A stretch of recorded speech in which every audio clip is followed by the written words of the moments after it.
এদিন লড়াই হলো হাড্ডাহাড্ডি।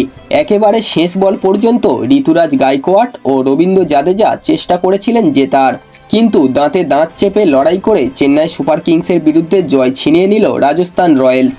এবারের আইপিএল মরশুমের প্রথম জয় পেল রাজস্থান। নীতিশ রানার ভয়ঙ্কর ব্যাটিং এবং ওয়ানিন্দু হাসারাঙ্গার বলের ভেলকিতে ধরাশায়ী ধোনিরা।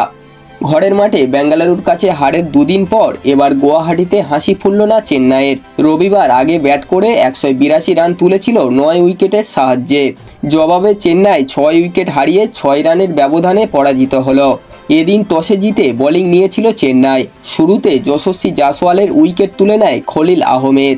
যদিও সঞ্জু স্যামসনের সঙ্গে নীতিশ রানার ক্রিজে যোগ দিতেই অন্যতম দিকে মন নেয় খেলা। পরপর 2 ম্যাচ রান না পাওয়া নীতিশ এদিন 36 বলে 81 রানের ঝোড়ো ইনিংস উপহার দেন। যোগ্য সঙ্গত করেন অধিনায়ক রিয়ান পরাগ। তার রান ছিল 37। বল হাতে দাপট দেখান শ্রীলঙ্কার জাতীয় ক্রিকেটার হাসারাঙ্গা। 12তম ওভারের দ্বিতীয় ও তৃতীয় বলে অশ্বিনকে 6 ও 4 মারেন নীতিশ।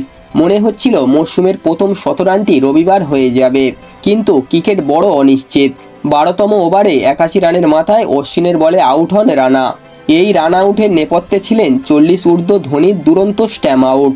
183 রান তাড়া করতে নেমে শুরুটা মোটেই ভালো হয়নি চেন্নাইয়ের। প্রথম ওভারেই তারা হারায় রচিন রবীন্দ্রকে। আগের দুটি ম্যাচে ভালো খেললেও রচিন এদিন খাতা খুলতে পারেনি।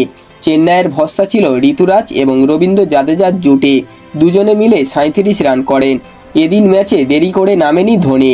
ঋতুরাজ ফিরতেই 7 নম্বরে নামেন মাহি। তখনও জিততে বাকি ছিল 54 রান। চেষ্টা করেও শেষ পর্যন্ত ক্যাচ দিয়ে ফেরেন তিনি। বন্ধুরা, এই ছিল আজকের ভিডিওটি।